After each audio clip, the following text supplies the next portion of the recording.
तो adding up electric field lines and its properties, वैद्युत बल रेखाएं या इसी को हम बोलते हैं वैद्युत क्षेत्र रेखाएं और उनके गुण। तो देखो इनके गुण क्या हैं, ये कहाँ से आए, इसके बारे में कैसे कल्पना की गई। क्या कभी आप लोगों ने चुंबक के बगल में दूसरा चुंबक रखकर ऐसा कुछ अनुभव किया है कि पहला चुंबक दूसरे चुंबक को या तो आकर्षित करता है या तो प्रतिकर्षित करता है या तो अट्रैक्ट करता है या तो रिपेल करता है। क्या आपने ऐसा कुछ देखा कि चुंबक के अंदर से कोई लाइन गई, इसको लपेटा फिर खींच के लेकर आई? ये केवल इमेजिन किया गया, इसकी कल्पना की गई। जिस तरह से मैग्नेट से निकलने वाली लाइन नॉर्थ से साउथ 10th क्लास में पढ़ाया, इन्हें बोलते हैं मैग्नेटिक फील्ड लाइंस या मैग्नेटिक फोर्स लाइंस, चुंबकीय बल रेखा। उसी प्रकार से चार्ज से जो लाइंस बाहर निकलती हैं या चार्ज में जो लाइन एंटर करती हैं उनका नाम रखा गया इलेक्ट्रिक फील्ड लाइंस। इसके बारे में सबसे पहले फैराडे ने देखा क्या था, बताया था, इमेजिन किया था। कैसे बताया? इन्होंने कहा कि यार अगर एक चार्ज दूसरे चार्ज को अट्रैक्ट कर रहा या रिपेल कर रहा है तो यानी कुछ ना कुछ लाइन को कर्व से शो किया जाए, कुछ लाइन से इनको शो किया जाए। उन लाइन का नाम क्या पड़ा? वैद्युत बल रेखा या इलेक्ट्रिक फील्ड लाइंस। देखो शो कैसे किया। चार्ज कितने प्रकार के होते हैं? दो, एक पॉजिटिव और एक नेगेटिव। इन्होंने कहा पॉजिटिव चार्ज से ऐसे रेखाएं दिखा देते हैं, बड़ी लाइन उससे छोटी उससे छोटी। मतलब ये इन्होंने कैसे इमेजिन कर लिया, चार्ज दूसरे चार्ज को जब रख रहे थे तो जितना ज्यादा दूर रख रहे थे फोर्स उतना कम लग रहा है, जितना पास ला रहे थे फोर्स उतना ज्यादा। पास की लाइन लंबी यानी पास में जो लाइन है उसका मैग्नीट्यूड ज्यादा, उसकी ताकत ज्यादा, और जैसे जैसे दूर जाएगी उसकी ताकत कम। तो इलेक्ट्रिक फील्ड लाइंस करती क्या है, ये पॉजिटिव चार्ज से बाहर निकलेंगी, नेगेटिव चार्ज में एंटर करेंगे, धन आवेश से बाहर निकलेंगे और ऋण आवेश में आकर खत्म हो जाएगा। एंटर नहीं करेंगे, खत्म हो जाएगा। एंटर किस में करती है? मैग्नेट, चुंबक। तो पहले ऐसे शो किया गया, तब यहां पर देखा गया कि ये जो लाइनें ये कट रही, ये तो मैग्नीट्यूड हो गई और ये जो नोक है ये क्या हो गई? डायरेक्शन। तो उसके बाद इन्होंने सोचा ऐसे ना रिप्रेजेंट करके क्यों ना एक कंटिन्यूअस कर एक सतत रेखा द्वारा प्रदर्शित किया जाए। प्लस से इन रेखाओं को ऐसे बाहर निकाल दिया, ठीक है। प्लस से ये रेखाएं कहाँ की हो?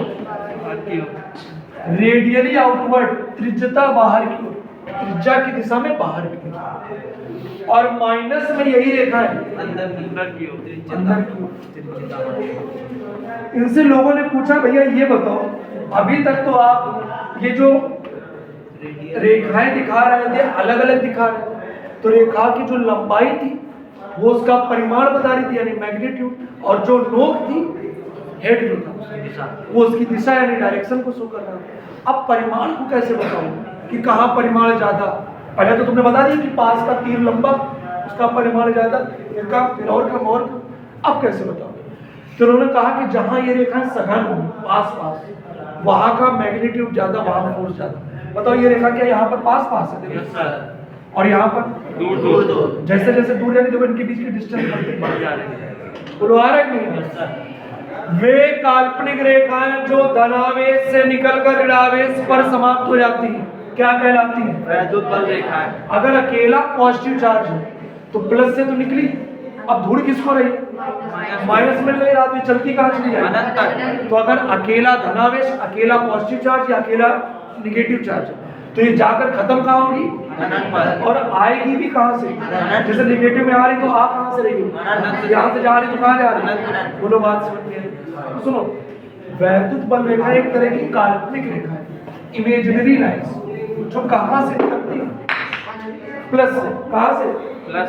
अनंत से नहीं निकलती, प्लस से निकलती और माइनस पर जाकर समाप्त हो जाती है। अनंत की बात तब करना जब अकेला प्लस हो, अकेला प्लस होगा तो ये रेखाएं निकल कर कहाँ जाएंगी, अकेला माइनस हो तो आएंगी कहाँ से। अगर एक प्लस के सामने तो बताओ यहाँ प्लस से निकलेगी, खत्म, प्लस से निकलेगी। बोलो बात समझ में आई। अगर हम इस पॉइंट की बात करें, ये जितने भी पॉइंट इसमें मौजूद होंगे, जितने भी पॉइंट इस रेखा पर मौजूद होंगे, ये चुंबकीय क्षेत्र की दिशा बताएंगे कि वैद्युत क्षेत्र की। तो जितने भी पॉइंट होंगे उन पर हम खींच देंगे स्पर्श रेखा, टेंजेंट, यानी कि इलेक्ट्रिक फील्ड लाइन की किसी भी पॉइंट पर अगर हम टेंजेंट को ड्रॉप करें तो जो टेंजेंट की डायरेक्शन होगी वो इलेक्ट्रिक फील्ड को शो करेगी। किसको शो करेगी? इलेक्ट्रिक फील्ड किस साइड है उसकी डायरेक्शन को शो करेगी। वैद्युत बल रेखा के किसी बिंदु पर खींची गई स्पर्श रेखा किसको बताती है? क्या ये इस पॉइंट पर भी दिशा बता देगी? क्या ये इस पॉइंट पर भी बता देगी? क्या ये इस पॉइंट पर भी बता देगी? तो रुक रुक करके लगातार हर पॉइंट पर दिशा बता देगी। बस यही बन गई परिभाषा। वे काल्पनिक रेखाएं जो कहां से निकलती हैं और कहां पर समाप्त होती हैं और हर एक बिंदु पर वैद्युत क्षेत्र की दिशा का लगातार प्रदर्शन करती हैं, क्या कहलाती हैं? Those imaginary line which are formed from positive charge and ends on negative charge are called electric field lines। ठीक है, अच्छा, the tangent drop on electric field lines shows the direction of electric field। किसी भी point पर अगर हम एक tangent खींच देंगे यानी स्पर्श रेखा तो किसकी दिशा को बताएगी? अब इसकी कुछ प्रॉपर्टी है। पहली प्रॉपर्टी, ये हमेशा कहां से निकलती है? किसकी ओर जाती है? Always form from positive charge and ends on negative charge. Positive से निकलेगी, नेगेटिव पर उसका एंड होगा। इसके हर एक पॉइंट पर बताओ किसकी डायरेक्शन से होती है? वैद्युत बल रेखा के किसी भी बिंदु पर खींची गई स्पर्श रेखा, खींची गई स्पर्श रेखा किसकी दिशा को बताती है? वैद्युत क्षेत्र की दिशा। The tangent drop on electric field line shows the direction of electric field।